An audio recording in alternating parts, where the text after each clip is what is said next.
Salam, Birləşmiş Qablar Qanunu və bu qanunun izahına aid test izahlarına baxaq. İlk olaraq gəlin görək, Birləşmiş qablar nədir?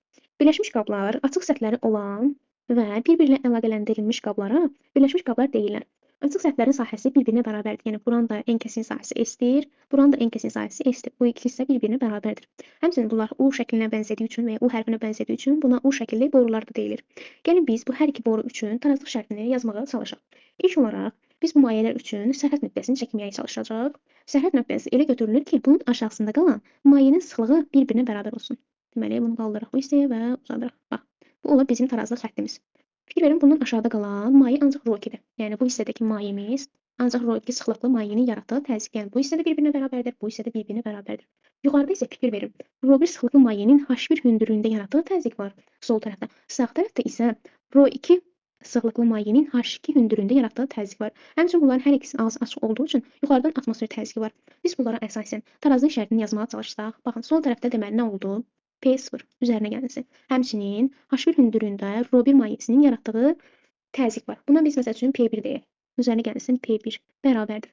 Sağ tərəfdə isə yenə atmosfer təzyiqimiz var. P0 üzərinə gəlsin və ρ2 sıxlıqlı mayenin H2 hündürlüyündə yaratdığı təzyiq var. Bax, buna da məsələn bu şəkildə çəkək. Bura P2 olsun.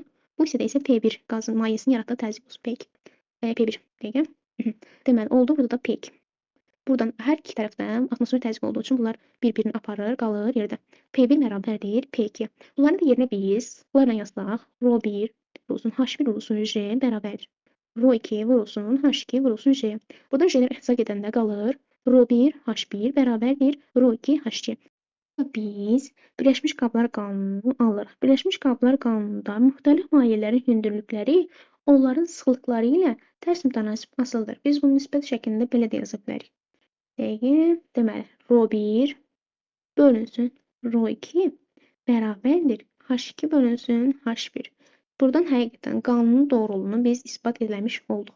Bu düstur bizə Birləşmiş Qablar Qanununun riyazi ifadəsidir. İndi ikinci şəklə baxsaq, burada fikir verin, eyni sıxlıqlı mayedir. Eyni sıxlıqlı mayədə biz bir cins maye deyirik. Eyni sıxlıqlı maye olanda hər tərəfdə, yəni burada da ρ-dur. Bu hissədə, bu qolda da ρ-dur. Və bunların hündürlükləri də bir-birinə bərabərdir. Həqiqətən, əgər sıxlıqlar bir-birinə bərabər olsa, yəni ρ bərabərdir ρv olsun qollarda. O zaman H-ın da H-A-nın da H-B-yə nisbəti 1 verəcəkdir. Yəni, yenə hündürlükləri bir-birinə bərabər olacaqdır. Bu da bir cins maye üçün yazılanda. Burada məsələn 2 maye üçün baxdıq. Bəzən ola bilər ki, bizə 3 maye üçün də tarazlığı istəsin. Yenə biz burada tarazlıq sərhədini çəksək, gəlin yenə bax, fikir verin. Eyni maye qalmalıdır aşağıda. Burada eyni maye qalması üçün biz tarazlıq xəttini baxın tam buradan çəkməliyik. Tarazlıq xəttini buradan çəkdik. Deməli, aşağıda yenə bir X mayesi qaldı. Yəni burada olan hər yerdə X mayesidir. Yuxarıda isə fikir verin. H hündürlüyündə bir Y mayesi var və H1 hündürlüyündə Z mayesi var və H2 hündürlüyündə X mayesi var. Gəlin indi biz buradan tarazlıq şərtini yazmağa çalışaq. Deməli, fikir verin, atmosfer təzyiqi hər iki tərəfdə olduğu üçün artıq bunu yazmaya ehtiyac yoxdur. Çünki buradan da gördüyünüz kimi atmosfer təzyiqi ixtisar olunaraq gedir. Ona görə birbaşa elə biz sol tərəf üçün H hündürlüyündə Y mayesinin sıxlığını yazsaq, o zaman olur. Bura yazırıq PY bərabərdir. Sağ tərəfdə isə fikir verin, bir H1 hündürlüyündə yaratdığı Z mayesinin təzyiqi var.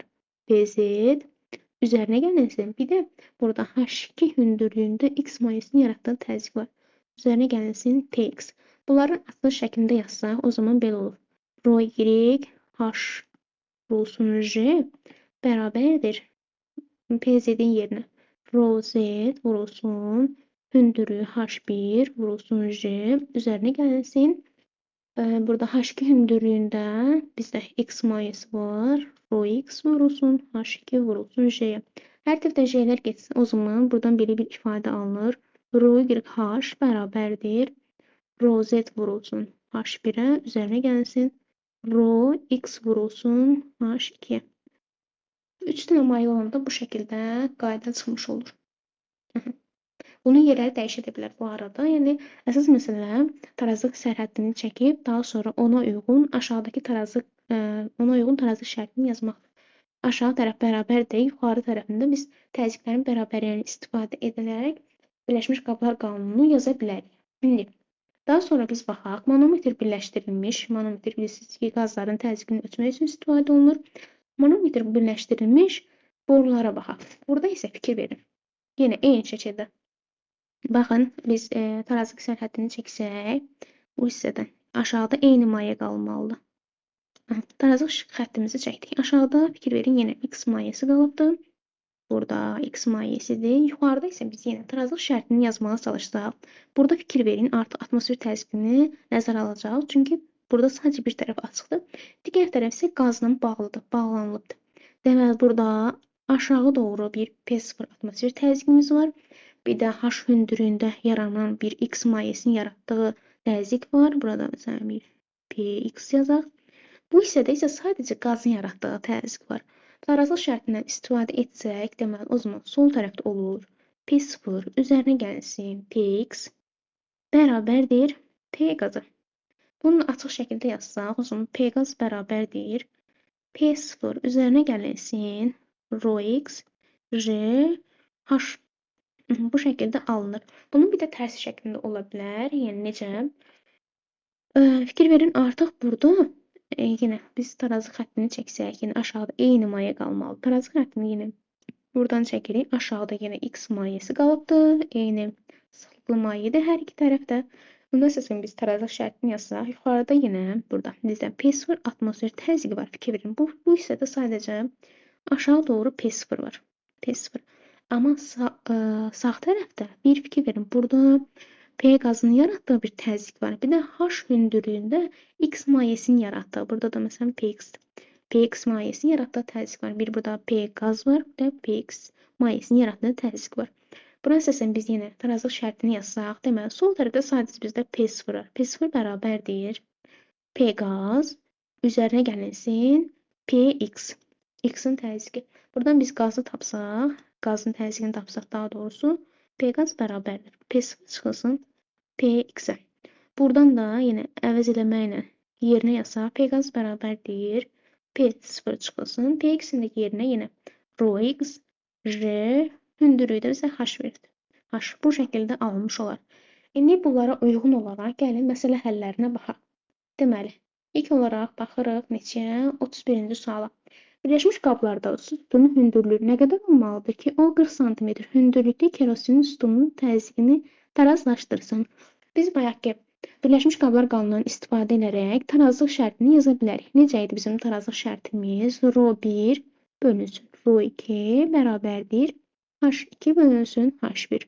Müxtəlif mayələrin sıxlıqları onların hündürlükləri ilə tərs mütənasib asılıdır. Məsələn, ρ1-in yerinə biz ρ-su yazsaq, o zaman belə yazaq. ρ-su bölünsün ρ kerosin bərabərdir H kerosin bölünsün H suya. İndi gətirib yerlərinə qoysaq, suyun sıxlığını verir bizə 1000 bölünsün. Kerosin sıxlığı 800-dür. Bu da bərabərdir. Hündürlüyü kerosinin 40 sm veribdir. 40 bölünsün. H sunu da bilmirik. Zaten bizdən də istədiyi H sudur. Buradan H su bərabərdir. Çarpaz şəkildə vursaq, 40 vurulsun 800 bölünsün 1000'ə. Buradan da sıfıra ixtisar getsə 4 dəfə 8 32 sm. Taparaq ki 32 sm imiş suyun hündürlüyü. 55-ci suala baxaq. İçərisindən ziba olan qablardan B açıq, A və C isə bağlıdır.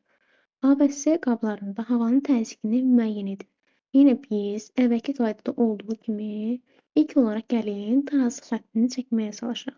Və ya tarazlıq sərhəddi də deyə bilərik. Fərqi yoxdur. Tarazı xəttimizi çəkdik. Tarazı xəttini yenə deyirəm, elə çəkirik ki, aşağıda eyni maye qalmalıdır. Fikir verin, aşağıda sadəcə ziba mayesi qaldı. İndi biz hər üç tərəf üçün tarazlıq şərtini yazsaq, burada fikir verin, sadəcə A qazının aşağı doğru yaratdığı bir pH təzyiqi var. Aşağı doğru pH qazının yaratdığı təzyiq var burada. B hissəsinə baxaq. Burada qabın ağzı açıq olduğu üçün bir atmosfer təzyiqi təsir edəcəkdir. P0. Birdən buradan fikir verin, H hündürlüyündə civənin yaratdığı bir təzyiq var. Bu da bizdə ρ(J(H) olaraq nəzərdə tutulub. Bu da yenə aşağı təsir edir. C hissəsində isə burada yuxarıda bir C qazının təsir etdiyi təzyiq var. Bir də baxın bu hissə neçə H-dır? 1 H burada, 1 H burada. 2 H hündürlükdə, yəni civənin təsir etdiyi bir təzyiq var. Burada yenə 2 rho J H təzyiqi var. İndi biz buranı bərabərləşdirsək, o zaman belə yaza bilərik. Deməli, P bərabərdir. Burada B hissəsində bir atmosfer qazı var, aşağı doğru təsir edən. Bir də rho J H-lıq civənin etdiyi təzyiq var, bərabərdir.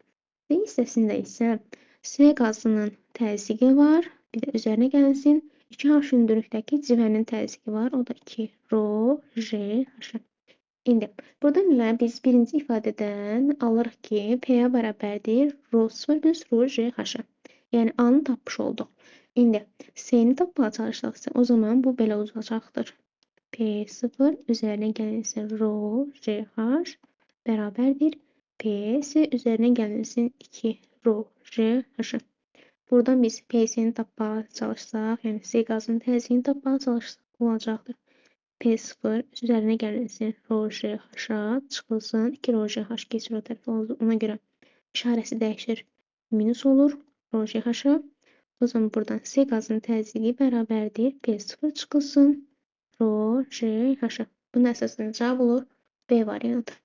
İndi 37-ci suala baxaq. Bu yenə balon qaz məsələsinə oxşuyur.